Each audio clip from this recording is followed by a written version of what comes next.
right, first of all, I want to thank you guys for allowing me to come and speak with you. I know last year I had an opportunity to do that, and I really enjoyed that. I'm an extremely shy individual, so actually getting in front of everybody like this is a little nerve-wracking, but I feel good about what I know, and so that gives me some confidence to kind of come in front of you guys, and I do appreciate all of that. My goals for tonight is to teach you some things, to show you some things, and hopefully show you some things maybe you've never seen before or didn't know existed. And if I get a wow out of you too, I'd really love that. Okay, so that's really my plan. Okay, as mentioned, I have just taken a little more of interest in some of the goings-on of what has happened with the archive collection or the archives from Lionel. And so I've had little tidbits from it, and in preparation for coming here I kind of tried to do more research, trying to find a little more information, digging a little bit, and kind of seeing what's out there as far as misinformation or information that is sort of out there and what's sort of true, maybe not true, and to some degree I'm still speculating myself. Okay, so when I get to that portion, I'll kind of give some of that information as best I can, and then you can make your own sort of judgment to that respect. But I do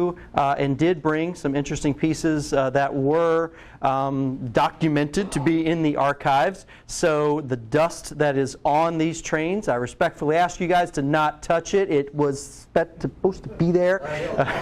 I'm kidding. All right, Joshua Lionel Cohen's it's on there. I'm kidding. So sorry, I take everything with a little bit of humor. But so there'll be a part of that that I show you guys too, and I brought that all here to share with you guys. Okay, but I kind of sort of set up how I'm going to do all this, and you guys may have seen one or two of the items that I brought already, but I brought more.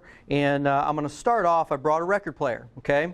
And the record player is here to, well, let's just say, get you guys in the mood, okay? We're starting train season, okay? And to get in the mood, you got to kind of have a little bit of music, or some sounds. Let's go with that.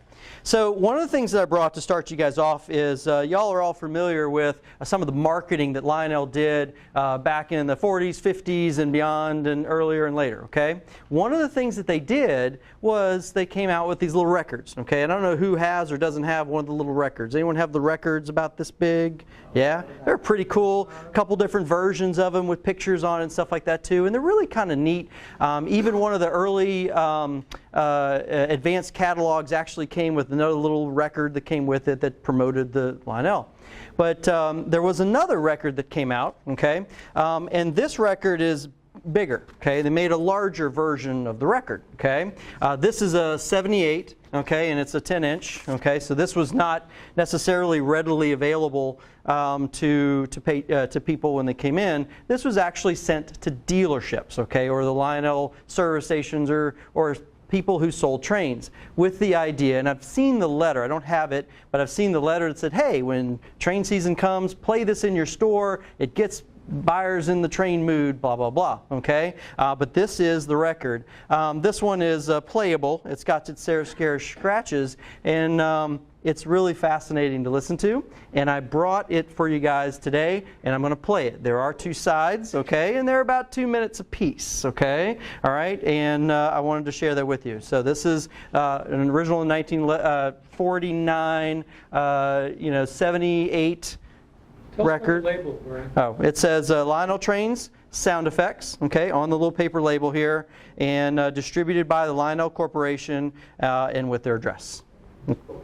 So I want to play that with you. So I will try and turn this on to the best of my ability and play it here, and then we'll go from there.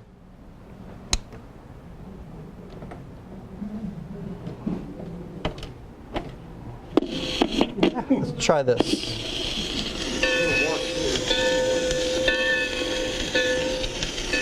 Lionel Express, all aboard.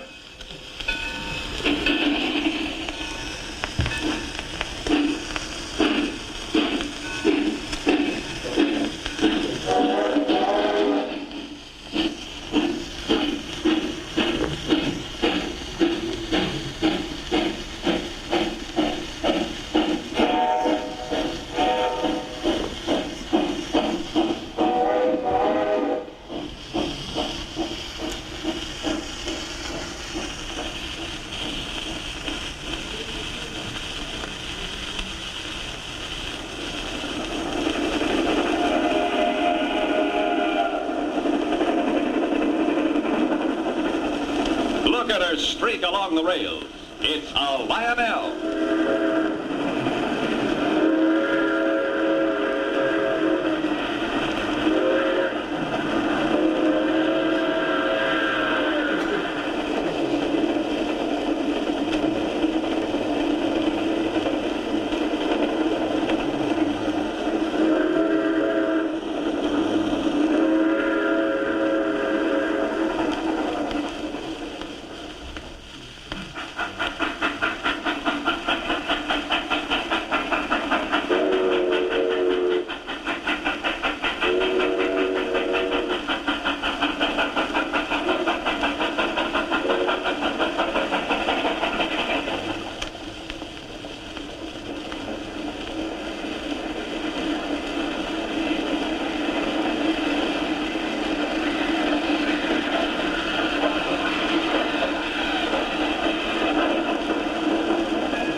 Lionel Express arriving on time.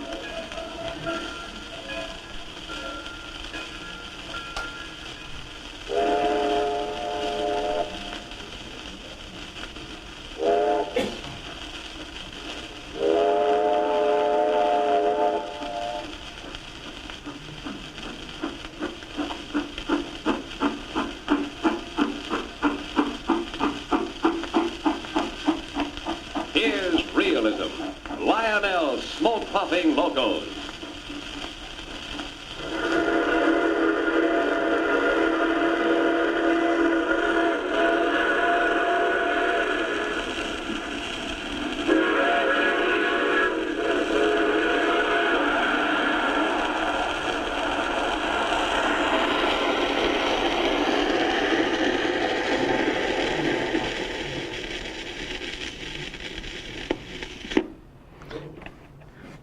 So, can you imagine every 2 or 3 minutes, you got to replay that thing, okay? The shop owners actually did that. I would imagine they may paid some kid, hey, here's a train or two, you can have it, and or they had a replayer. And to be honest with you, I do have an original Victrola, one of the big ones. Open it up, loud, close it, still loud, and it sounds 10 times better than anything this will ever produce. But that was a little hard for me to bring here today. So I'm going to play this one, and then we'll move on.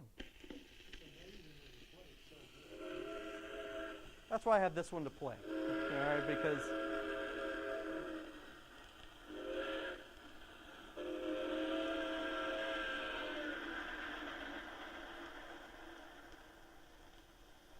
Built-in whistle.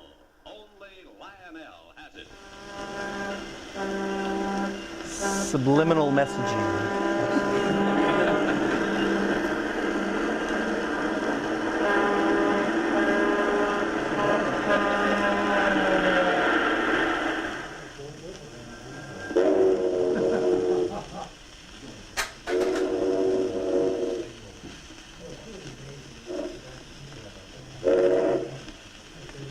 Lionel, authentic scale detailing.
Exclusive with Lionel.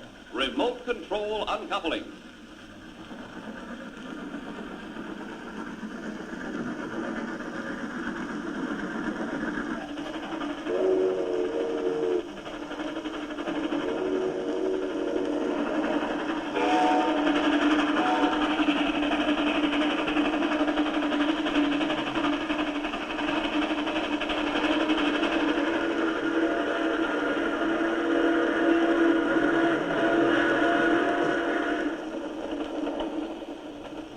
For the gift that lasts, a Lionel.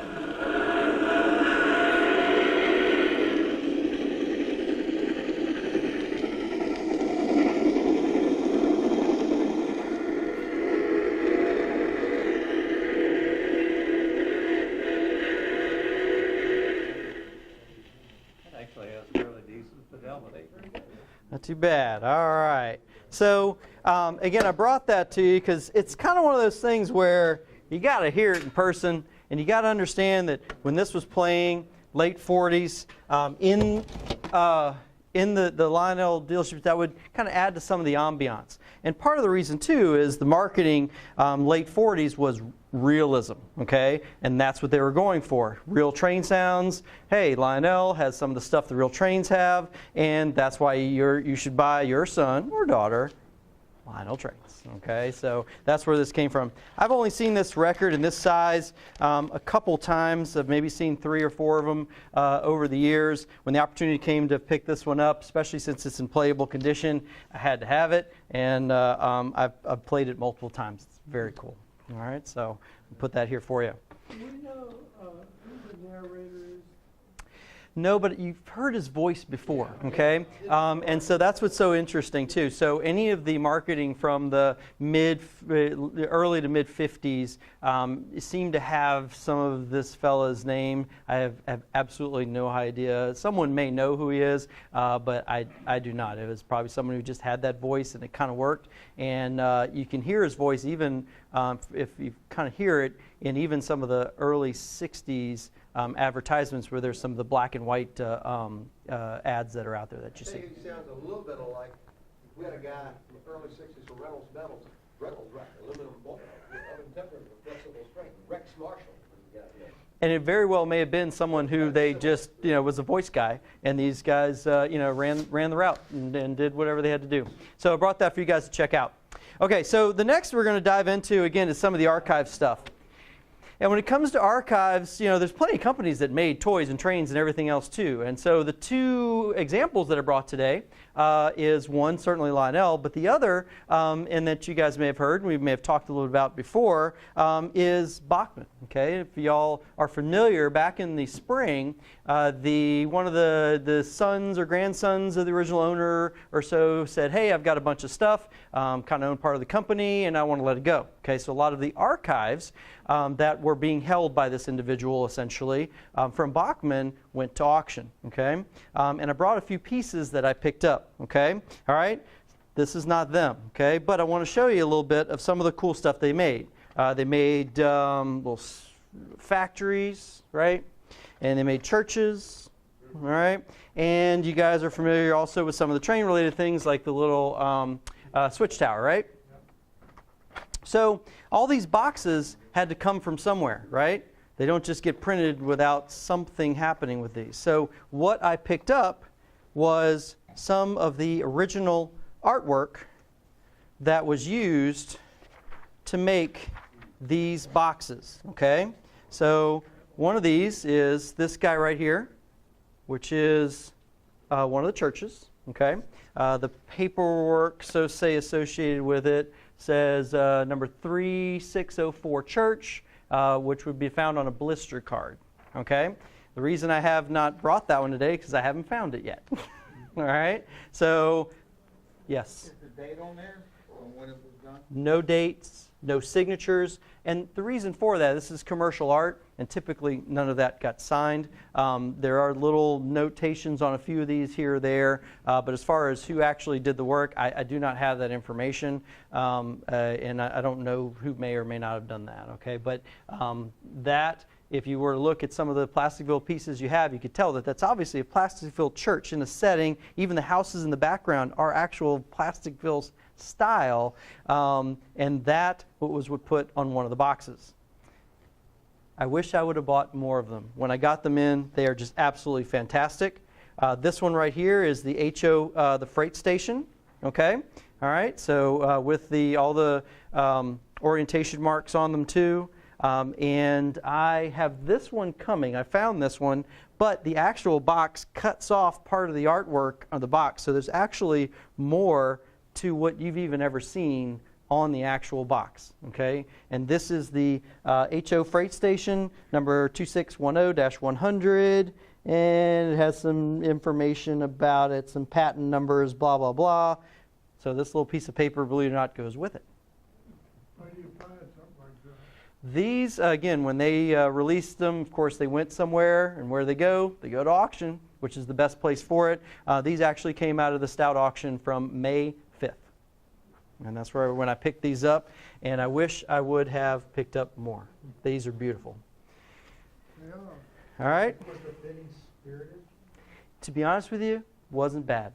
Each of these was a couple $100 a piece. Yeah, for original, one-of-a-kind artwork, for something that they made thousands of, so which is really fascinating. You might recognize this one. Here is the HO number 2402. Stop it. All right. There's a switch tower right there. And this is the one that coordinates with this guy right here. All right, and you can kind of see the size difference. Obviously, these were larger, and then, of course, as they were able to size them down, adding the detail. And these are just beautiful, beautiful pieces. And you can kind of see they actually kind of cut it off a little bit, so there's actually more detail in the original than you can see on the box. Yeah. I'm not quite sure what I'll do with them, but at some point, yeah, they'll end up finding a place where they can be enjoyed more readily and probably matched up with the appropriate box that it came with. So we'll figure out how to do that. It takes a lot of wall space to do this kind of stuff. All right, and that's this piece here. A couple more. I know, I need to build a bigger house. You're right. Yeah, or a bigger office. A lot of this is at the office. The other piece, here we go. Where are you? There we go. This is the O-Gauge Corner Store, which is 1626-100. On a little sheet. Fold over there for me. There we go. So this one really nice. Has a little, hey, straight in the street sign. There's a couple little notations to this, but this is the little men's little corner store. And again, you can just see the fine detail. It just is just a beautiful piece too. It's kind of one of their darker pieces, okay? All right, but it's really kind of neat and a tough little box to find. Okay, so I've been looking for that one too.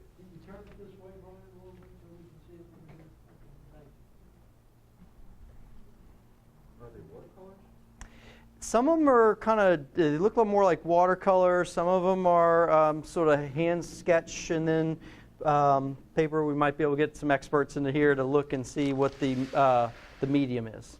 Absolutely.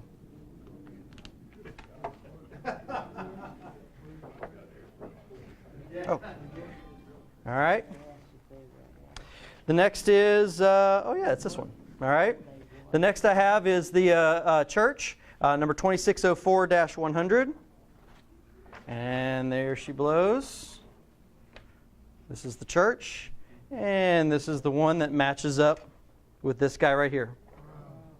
Yep, I think that was cool. Sweet. How does that church differ from the other churches? This one is a side mount. It's actually a different church version. And I think this was maybe actually a similar church. It just was meant to be a different dimension for the. This one's meant to be on the hanger, so it's like the bag one that just has the picture of it right at the top. And this was meant for the box version. So they may have said, "Hey, we need a different one for a different application." This is the factory. Okay, number 2801-149. This one's really neat. These, again, kind of have a little bit of a watercolor look to them. All right, and here's the factory. You can see the smoke coming off here too, the trains coming through. So this is a couple railroad-related ones too that I was able to pick up too. They had churches, they had all kinds of things too. So it was really fascinating. There's the factory. There too. Oh, and here's the box for the factory.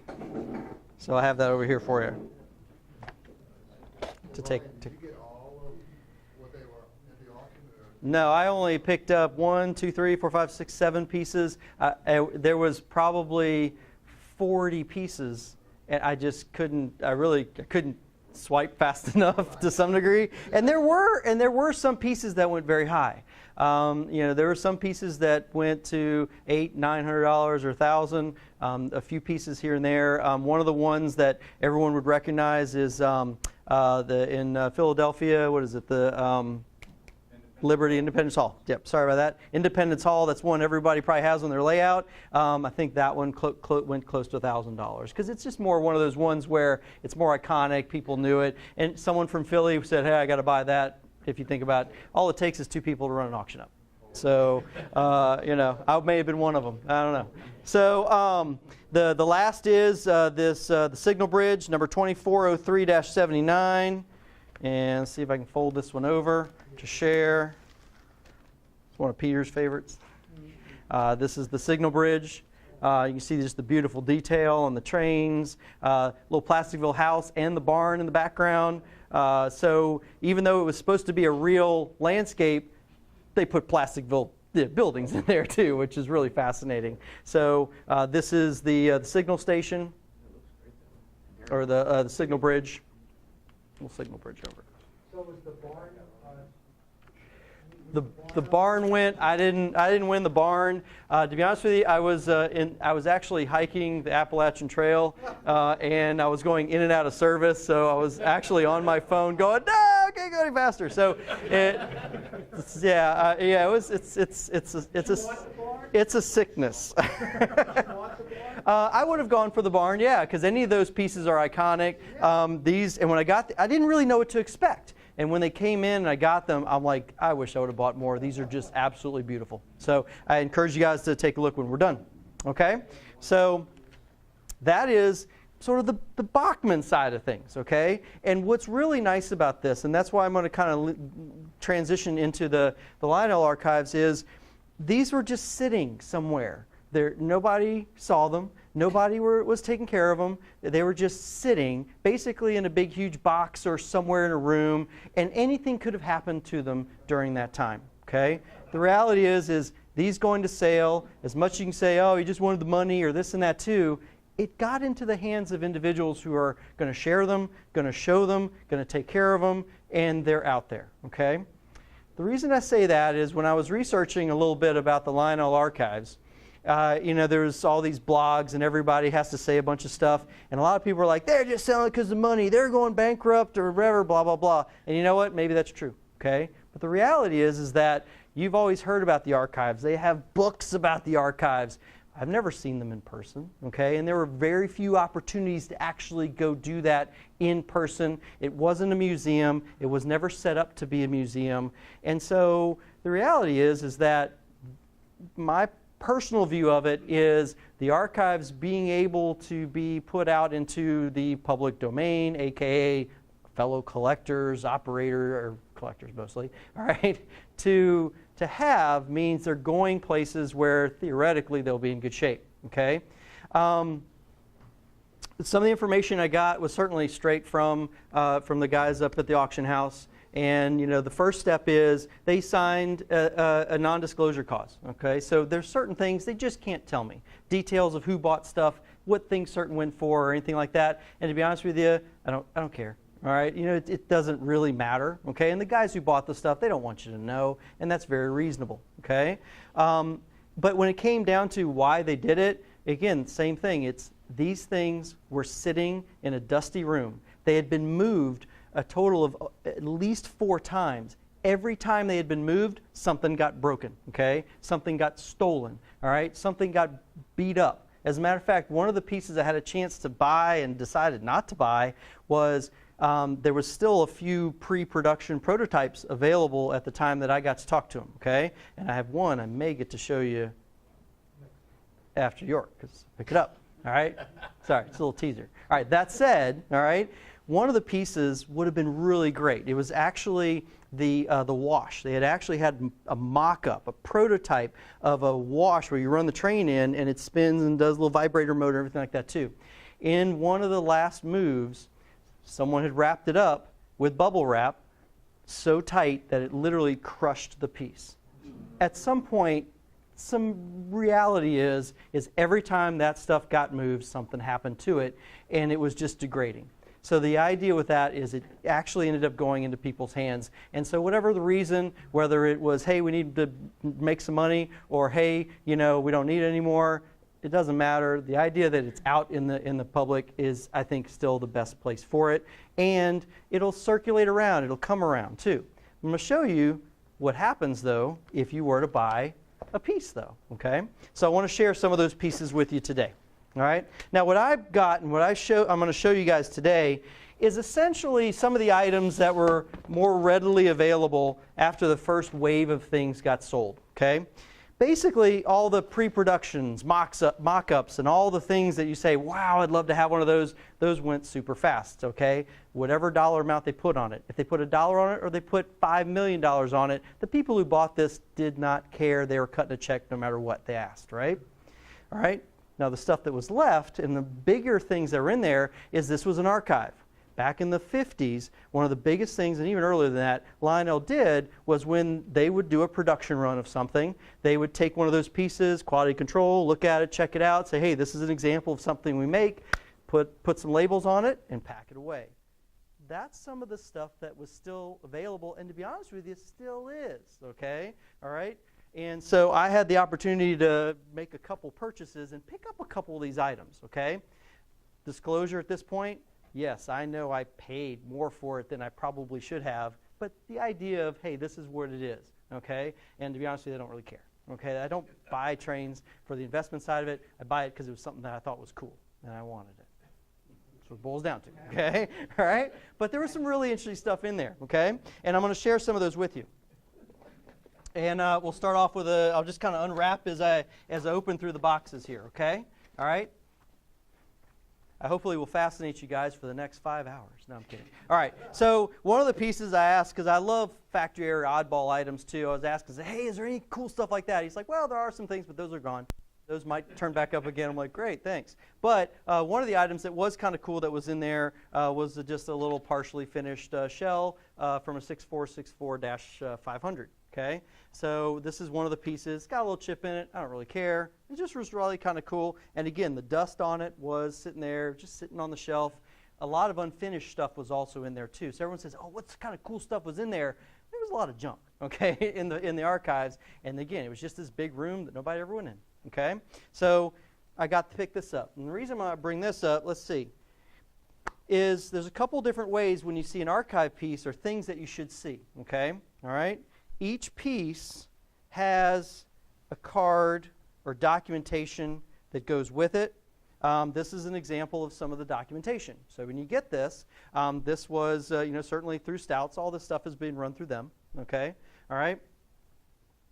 I'm not going to read all of them when I show them to you, so you can look at these later. But this one says Lionel unlettered Timken 6464-500 boxcar shell only from the archives. Blah blah blah. It shows the tag. And basically, each of them says, Lionel LLC released this item from the Lionel Corporation archives on January 26, 2017 to Stout Auctions of Indiana.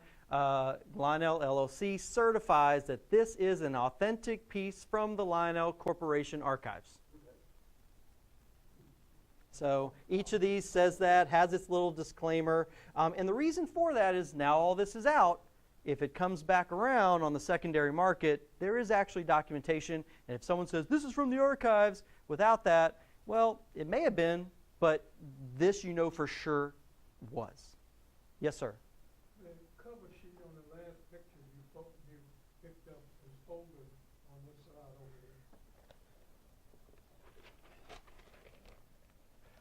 there. That is okay. Thank you very much. Okay, so there is documentation to these pieces, and this is what you would expect to see. There's two versions. The early stuff came on just more of a paper like this because they were still trying to figure out how to do it. Later versions have a more of a Lionel archive. So it's kind of the cool stuff that comes along with it. So I'm going to share some of those. I'm going to put some of those pieces out for you, and we'll go from there. All right. So I really like Alcos, so the majority of the items I bought were some of the Alcos, okay? Again, this is a 222 Rio Grande, and on these, like some of the cooler ones that I got, has a medical tape label, all right? The medical tape label on this one says production sample, inspection department. This particular run, or this piece, was taken off the line, and my understanding is when it was taken off the line, the date on this was when it was manufactured. So if you go back in time, on May 3rd, 1962, through the walk through the Lionel factory, you should see a ton of these running down the line, getting set up to be put into sets. All right, and this one has just some other information about the motor. So this is a Rio Grande.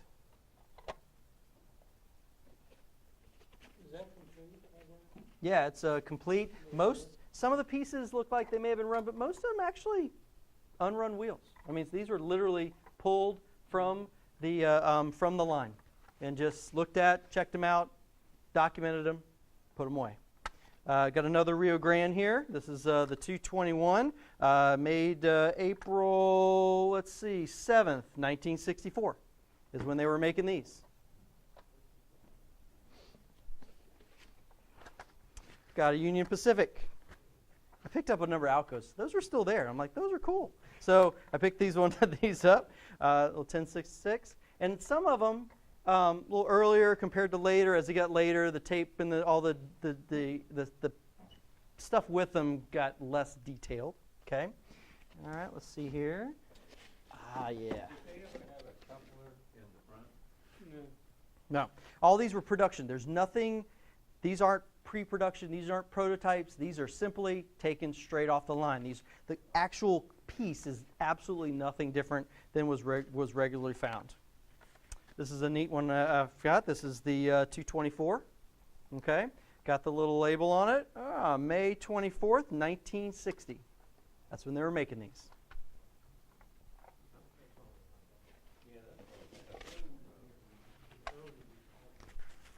All right. Santa Fe. All right.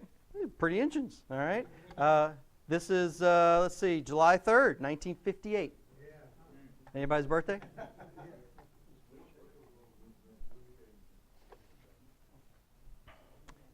All right. 229 M&SL. July 23rd, 1962.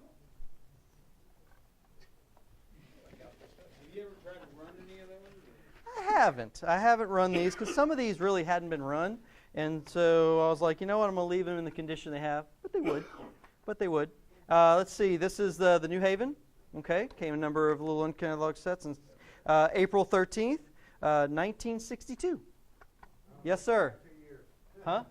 All right, getting there. All right. Now they didn't have just engines. Okay, and by the way, some stuff still had boxes. For the 208. This is how it was written. Again, 7/3/1958, by the way, matches up with the piece right there. And this one right here is one of the rolling stock. This is for the circus car. And I have that right here. So this one's a really neat one, too. This is the little circus car that they came out with. September 12th, 1957. Pretty cool. That's more of a rare car. Yeah, and the box. Again, September 12th, 1957. This has been sitting since then on the shelf. All of these is just one time up there? No. I'd never actually went up there. It's just all been more communication between them. Yeah, it's and then the last piece too, because it wasn't again all just engines.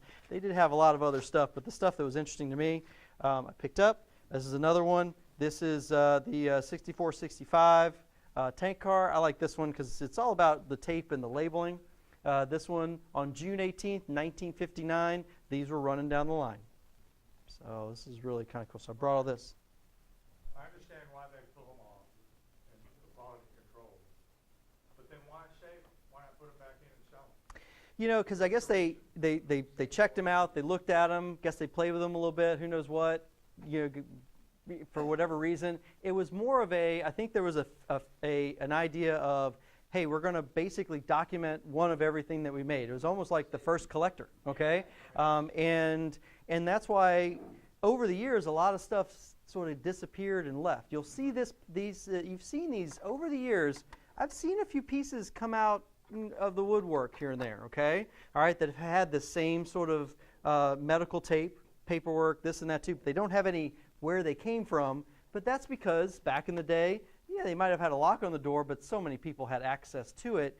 And before this stuff was worth anything, nobody cared, okay? It was just a room where it just had storage. When people did care, the people in the know or had access to it may have taken it. I'm sure you can talk to any of the old-timers, per se, that really know this stuff, and they could tell you names. I'm not. I don't care. I wasn't there. Okay? The reality is that if they took care of it and I have the chance to buy it and it's legit, I'm going to. It does bring up, though, a little bit of a point related to this. There's a reason they also did this, okay? And all this is the paperwork that matches up with all the pieces that I showed you.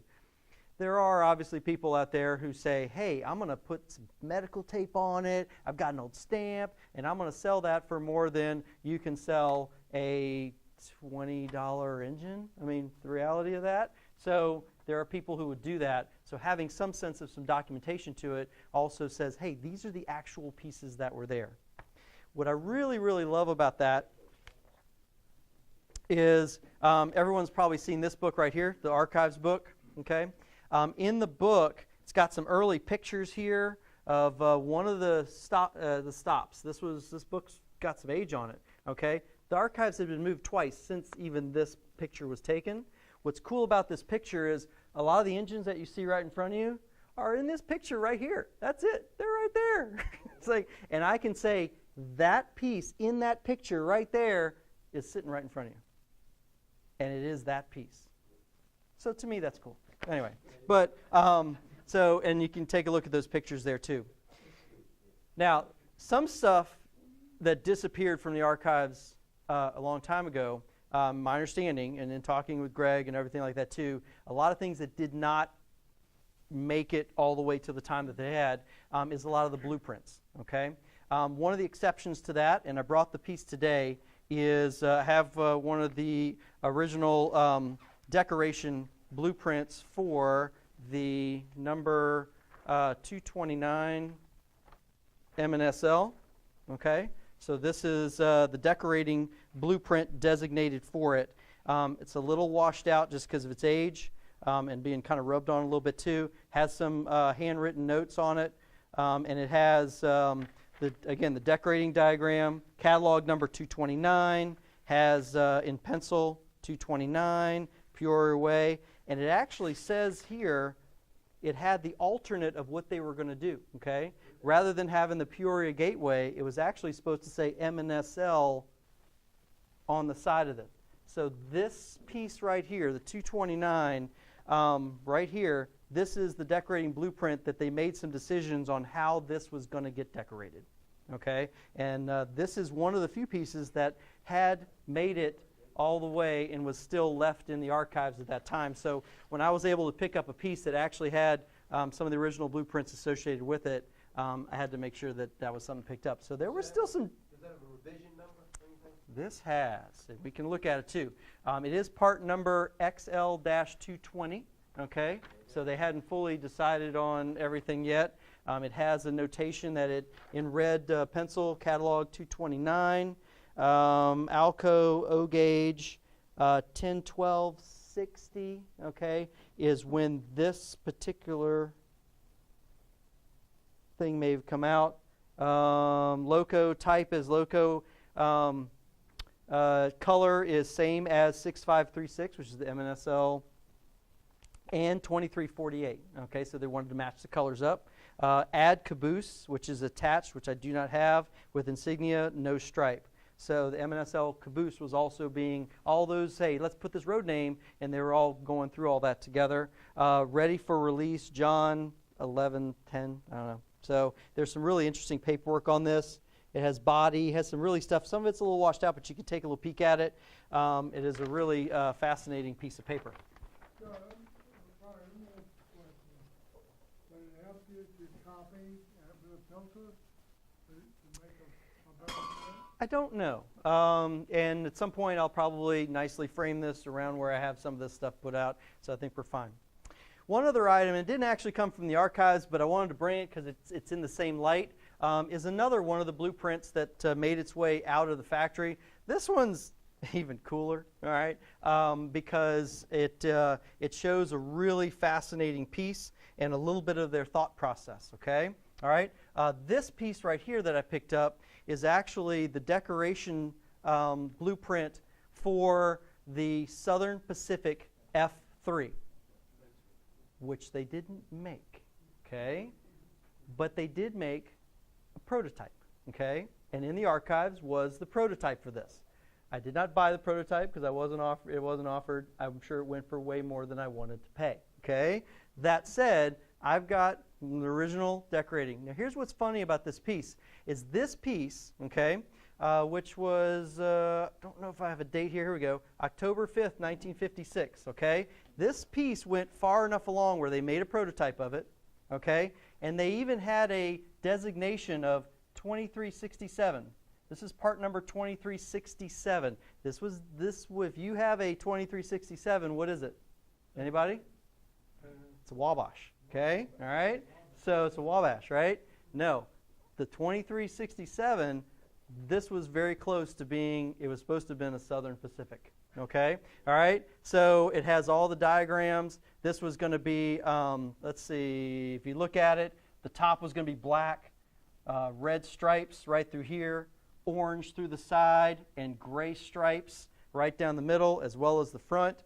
The prototype, which is really funny because you can see it. I don't know if I have the book for that, but there is the actual prototype that was in the archives, okay, and I may have it in here.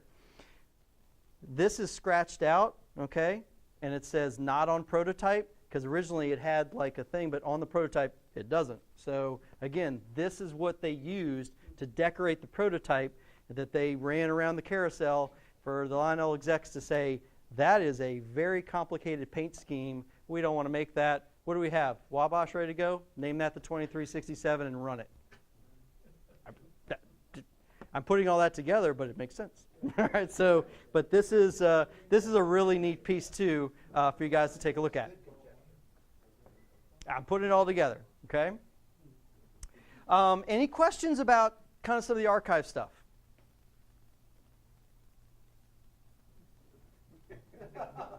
All right. All right. So I had kind of as noted, I did also bring a couple other interesting items to show you guys. Okay. I can't help it. I got to keep bringing stuff. Okay. And so I'm trying to think what I wanted to do first. As you guys know, I am fascinated with how trains got from the factory to the train stores. Okay. And the way that they did it is they packed it all up, put it in big old boxes, and shipped it, okay? And when you bought multiple items, okay, they came to you in one box that said, hey, this is your multiple items, okay? And I wanted to share a couple of those with you, and that is a few of those sort of rare or oddball factory master cartons, okay? I love master cartons. I think they're super cool, and I'll share a couple of these with you. The first I want to share with you is this one right here, okay? Does anyone know what the number 950 is? It says on the box. Huh? All right. It is actually the railroad maps, okay? This is really cool, okay? And the reason for that is this one's full. Got all 6 brand new maps in it. This is how it got to the factory. They opened these suckers up, handed them out. Sold them for what, $1 a piece? Is that right? So, if I remember correctly, but this is how it came, okay? This is one of the really neat pieces that I was able to pick up. This is really, really, really neat, okay? This is from 1958, I think is when they came out with that, okay? No, we have transitioned from that. Sorry, okay? All right? This is more into the other cool stuff that I like.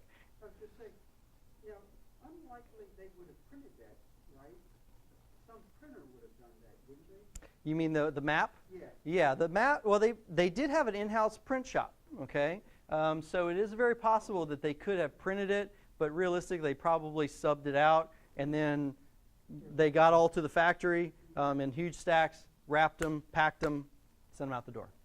Like American Flyer, some of the stuff that was done elsewhere was actually shipped from, like the rubber, D.F. Goodrich made the rubber road bed track, and it has D.F. Goodrich on it, and it says American Flyer. Very possible. And I imagine there is some stuff like that too. I'm more about how it then got from there to me. All right? So the next piece that I brought here was a box. Everyone looks at catalogs, okay? Well, those catalogs had to get to the dealership for you to be able to get one of those. And this is a box that contained at one point 100 copies of the 1954 Lionel miniature catalog. Okay? So this is how they got it. The mailman said, hey, here you go. Here's your catalogs. Great. Open them up. Shh. Box gone. Okay? So a few of these found its way to me. All right? The other one that I brought is this. In the 60s, of course, they didn't really have as cool a printing on most of the stuff that they sent. It was basically just a rubber stamp like this. You see a box that just says Lionel Corporation. Here you go. This one contained 12 number B 925-10s, which is the what? Does anyone know? Anyone? The lubricant on the tube of lubricant. And in here is a couple of them, and I'll pull one out because, oh yeah, here we go. It's basically the blister pack for the lubricant on a tube. No, man, 50 cents. Brand new. Are you selling any of them? Not for 50 cents.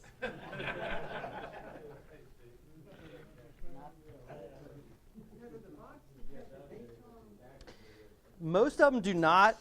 If they did, it would be more from shipping dates or so too, or where it went. This is Service Electric Company out in Illinois, and where it came from. Most of these, and really, when you look at a lot of these, this was shipped somewhere. Some was directly from Lionel, and some were through the big distributors. Okay, they had big distributor magazines. You go through and say, hey, I want to order this, this, this, this, and this. The distributor would send it. But all that went to Lionel, and Lionel, they distributed from there. So that's how a lot of stuff came. Because here we've got American Flyer. American Flyer always dated the boxes.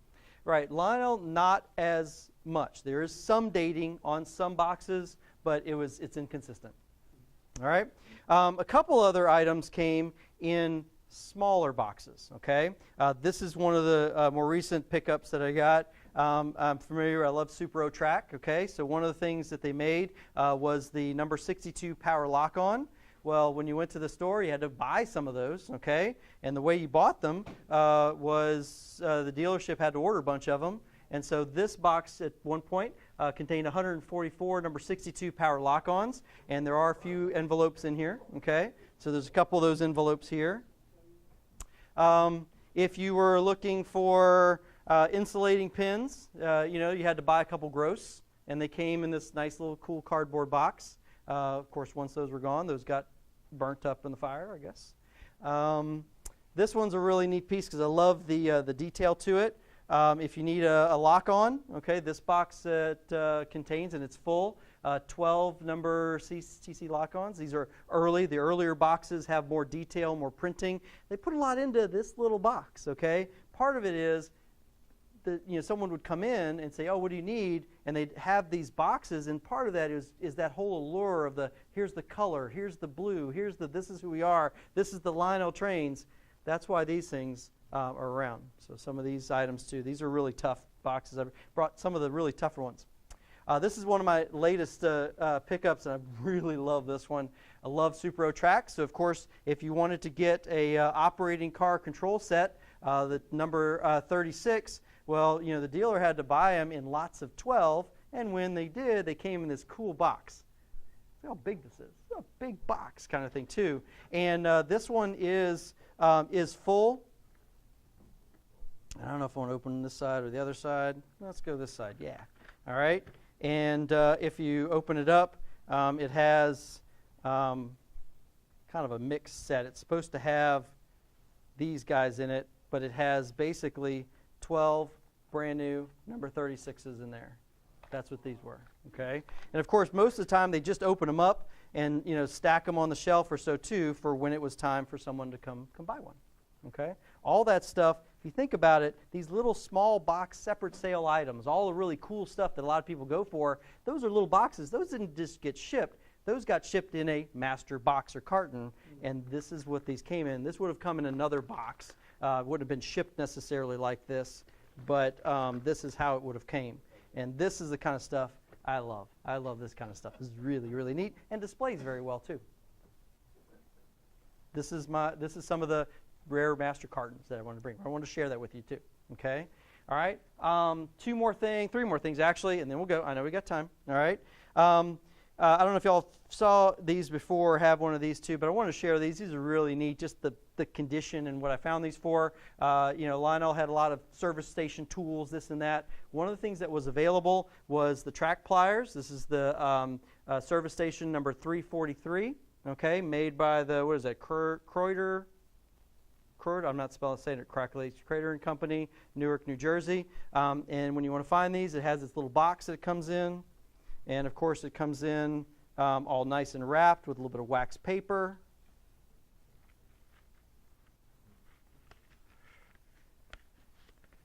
We'll look at that in just a second. Here's the little wax paper that the little pliers come in. And that's how you want to find them, okay? And so these are really kind of neat. We'll put these right here. Take a look at those in a minute. I'm not even sure what this is. And this was just some paper. Oh, no. It actually is the it's instruction sheets for them. So this is how they're supposed to, this is how they would come. So really kind of neat stuff. And I love this kind of stuff too. Again, this is the stuff that was, this is what made it all run. Okay? All right. 2 more things to do, and then I'm going to let you guys get out of here. One of my goals for today was also to give you something to look for, okay? It puts you on a little bit of a treasure hunt, okay? Because again, part of collecting is trying to look for something that's cool, all right? And I'm going to give you guys 2 items to look for, okay? All right? The first is a label. And where did my little thing go? Aha. All right. So everyone know about, I've heard about this, my understanding is there was a train store back in the day called Madison Hardware. Does anyone know about them? All right. All right. There's documentation about it. Anyway, that said, I heard they were pretty big. I've never been there. But Madison Hardware, love to promote themselves. All right. They're in magazines, everything like that too. And everything they sold, they slapped one of these square box labels on, right? That says Madison Hardware. But before this label, they made this label, okay? Which is a label that says this article was bought at Madison Hardware, okay? This is the triangle version of their sticker, okay? Derek Thomas, who wrote the book on Madison Hardware, okay? This isn't in his book. He didn't find this until after he had finished his book, okay? And he and I had talked about this too. He's like, he's only ever seen this label on the 2441 box. So we're going to surmise. They said, hey, let's put some labels on things. They bought a couple labels. They were pretty expensive. They put them on some things. They didn't go very far. They probably were only on a few boxes and said, well, that worked, but those were too expensive. Let's try something different. Okay? All right? So I'm going to go with the idea that this is something that you can find. Okay? I bought this box for $1. Okay? But I bought it for the label. All right? Because I thought it was pretty cool. All right? So when you're at a train, big train meet, doesn't matter. Could be one of the ones that's up in Pennsylvania, York or something like that. Go there and say, find this. You don't have to pay a whole lot for it, but gives you something to look for. Okay? So if you can come find one of those, I think they're super cool. I wanted to share that with you guys too. But this is a neat item to look out for. These, everywhere. These, not everywhere. So possibly that label is only on that number car? The only other one that Derek knows of, who wrote the book, the latest book on Madison Hardware and had access to stuff that we would never have access to, okay? He's only seen one other one. Make a great T-shirt, wouldn't it? That would. All right.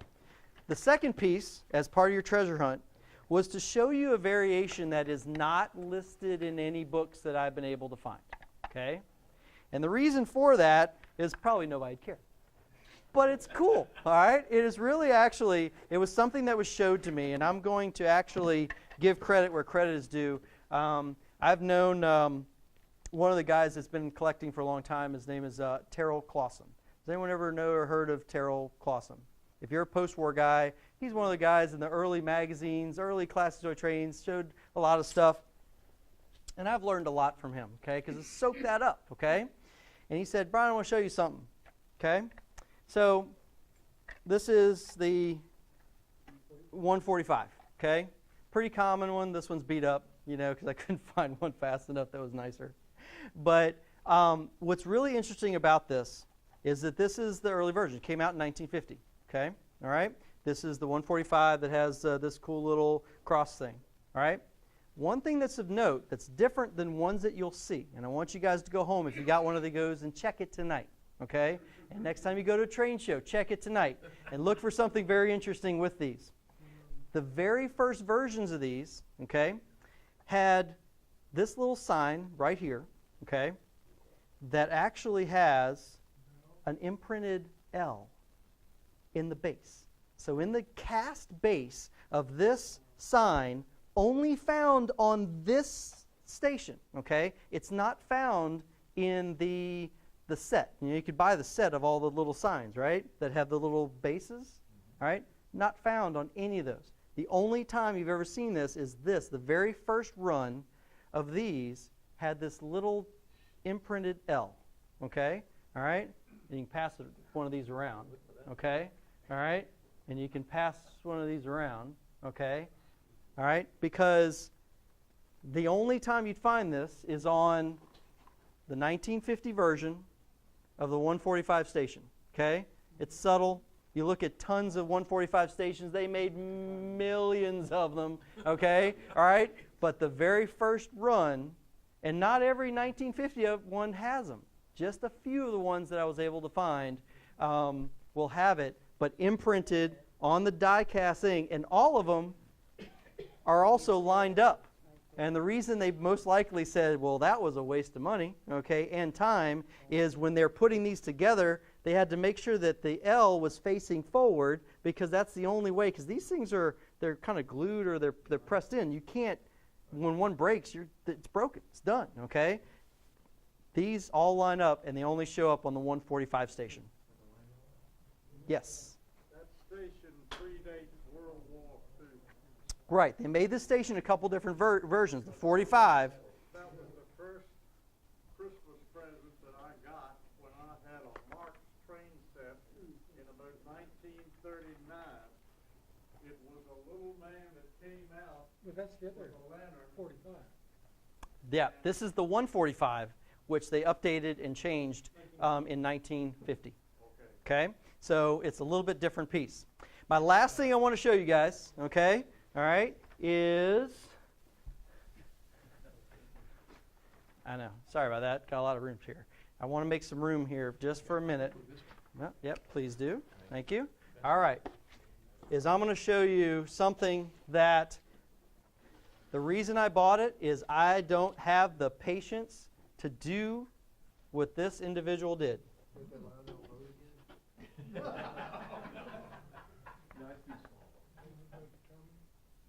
All right. So during the war, World War II, Lionel couldn't make trains, right? They made a lot of military stuff, but they did not want all the boys out there and the dads or anything to forget that there's trains, okay? And how do you keep your name involved with this, right? Well, the way they do it is they came out with a paper train, okay? And everybody may be familiar with one of these. Does everyone have one of these yet? You know, one of the paper trains? This is the instructions for it, okay? And if you ever looked at the instructions, these things are cool, okay? There's no way I'm going to make this, okay? All right? Has anyone ever tried to make one? How'd it go? Didn't happen. All right. So here's what I found, okay? Someone did. It was not me. There's paper. There's the 154, right?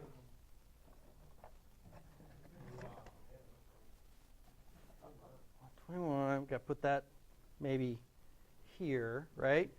And the reason for that is here's the caboose.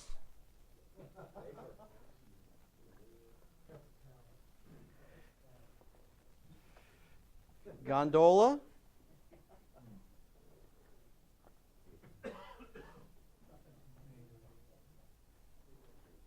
Boxcar. And look, I mean, the doors like open and close. Isn't that awesome? All right. Hold on. All right, just a little bit. There you go. All right, tender. You can't run this thing without an engine, right? It could, but only once. All right? I can't even fix this thing. It's like ridiculously crazy to put together, okay? All right, but I put it right here. That is the paper train. This is a guy put this together back in 1943, okay? And he's like, because I had nothing else to do, and that's all they could afford. What came with it was all this stuff. He even built the track. Okay, here's the track pieces with the little track that goes in it. Look, looks like track. It's all paper. With all the little extra guys.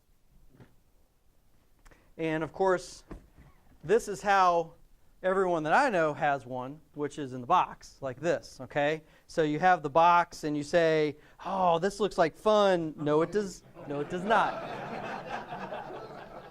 I got one in the box, right? But it's probably meant in the box, because nobody tried to. No one tried for it, because this is like ridiculous amounts of little pieces and parts, and even in the box, this one actually is kind of more beat up because it has some of the pieces and parts in it, and this and that too. Maybe someone said, I think I might know. Right, well, that's what you either find them unused, or one or two pieces, and then they gave up. But I wanted to share it. This fella finished it. I had to put a few pieces together. Incredibly difficult to do. Even me, I've got some fairly decent manual dexterity, and it was a pain in the butt.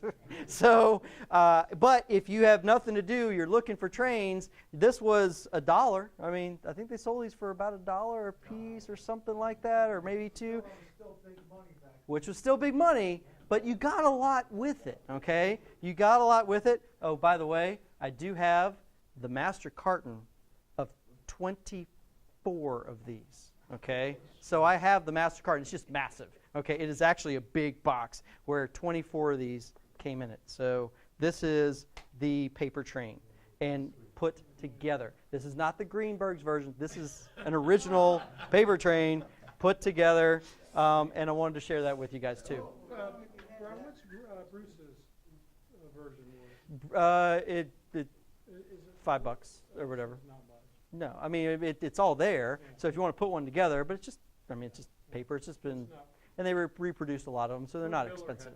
Yeah, yeah, they're not expensive, but but if you want to put one together, theoretically that's what you'd want to probably put together, so you don't mess it up. But believe it or not, even putting these pieces together, they're pretty stout. I mean, they're fair. This was a well-made piece. Looks like the boat. It's too much. It's too much. That's exactly right. Have you had that, the one that's put together? I've had that for about a month and a half. So you guys are the first ones to see it out in public. And I have a question. what is your question? Are you going to take one of those maps out of that box and unroll it so we can see what it looks like? Believe it. So the answer to that is no. And I do actually have 2 more of those master cartons, and I have a couple more maps and stuff like that too. That's one of the master cartons that you can kind of find a little more readily, just because they made a ton of those and they gave a ton of those away. So it is one of the items that they made a number of. Okay, so yeah. Does anyone have any questions about Bachman stuff, Lionel archive stuff, master cartons, cool stuff to look for, or the paper train? Where'd the fabric come from? Oh, good question. All right, so this right here, if you notice, looks like the 1958 has some catalog art on it, okay? This is something that some people say, oh, it wasn't made by Lionel, blah, blah, blah, whatever, okay? All right? I don't have the picture, but I've actually seen a picture of one of Lionel's Toy Fair displays, okay? And the Toy Fair display had a table, and wrapped around the table was a skirt, was this, okay? Now, I've seen this fabric a number of different ways. As a matter of fact, Over on the side there, there's printing. yes. All the printing says is best washable colors, in quotes. And that's it. And now, some people made different stuff out of it. This was made into I don't know, curtains of some kind, maybe? All right? A wall hanging of some kind. This is some curtain material. This is more of it. And I have more of it. I have some bigger pieces kind of thing too. So this was readily available and probably made into some things. I don't know whether or not it was maybe just through the factory or something. But this is really fascinating stuff. No one really knows much about this. I don't think it was directly marketed. There's no paperwork certainly associated with it. But I do, as I said, I have seen a picture of a toy fair. I don't remember the year, of a toy fair display. They had a sort of a press photo of it. And sure enough, this fabric is what lines the table. So they knew about it. And probably somewhere in there can commission a small amount of it, and it has found its way. But I've seen some of this off and on throughout the years. So I've picked up as much as I've been able to pick up over the years. I get my wife to make a skirt out of it. For the picnic. Right. Yes. On these cartons, have you just focused on Lionel, or have you seen any from the other manufacturers? So the answer to that is yes. American Flyer actually has more availability of some of their master cartons for some stuff. One of the master cartons I have is 12, number 523 or something like that, of the, it's like a light, it's a rotating light beacon or something like that. I have a master carton of American Flyer of those. And I have a master carton for the American Flyer, game train. I think it's like 2,000 or 2,100 or something like that. But the game train that they made, I have a master carton that would have held 6 of those. So there are some American Flyer master cartons. Most of them don't have a whole lot of printing on them. They're fairly plain.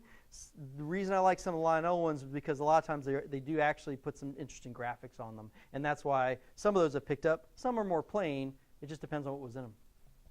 And it says, hey, recycle this to help with the war effort. So realistically, they were telling people that, hey, this cardboard, when you get it, take the product out and recycle it for the war. So the reality is that these types of items, they weren't really ever meant to be sold.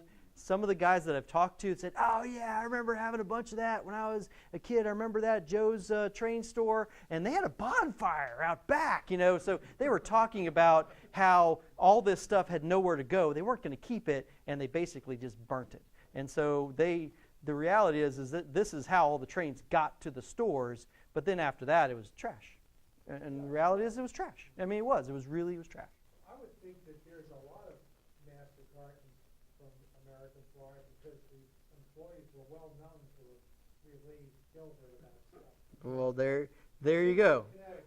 There you go. And even my early stories from York were, basically they were cracking open master cartons of sealed items to sell out of, that's when all this product was coming and people were there to buy it. And of course, some people, they might have kept the box, maybe they didn't. It just depends. Especially if it was a box, say like this, that just had the rubber stamping. Nobody cared about that. And maybe to some degree still doesn't.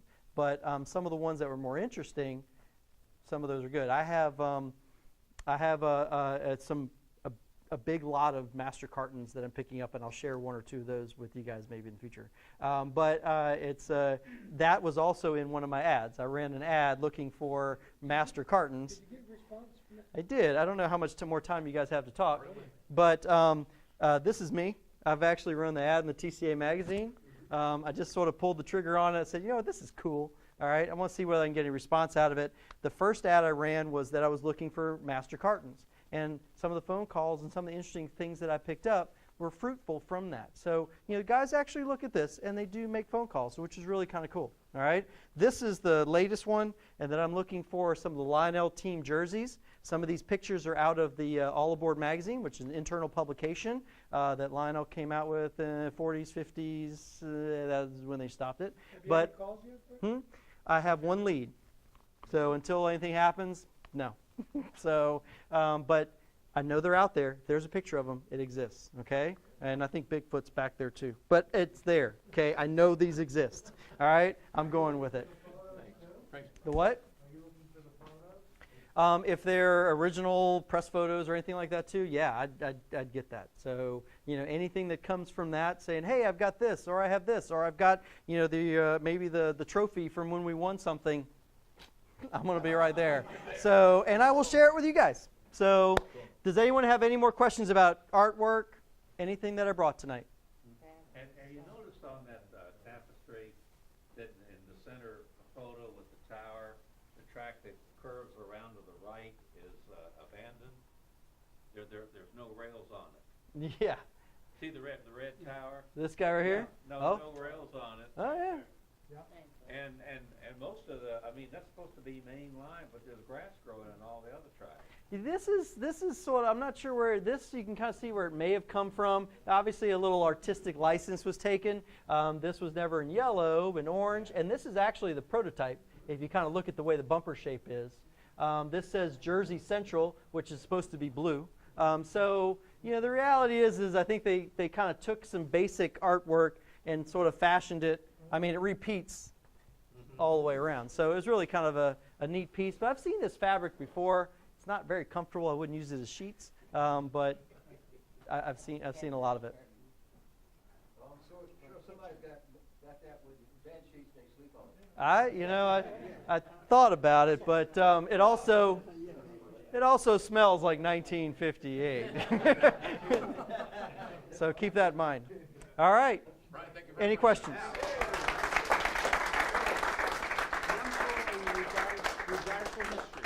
All right, very good. Thank you. Thank you for coming. All right, no, my pleasure. All this stuff is out. If you have questions, please ask. We'll move some things around so you guys can take closer looks at it. Please do. Okay? Thank you. No, my pleasure.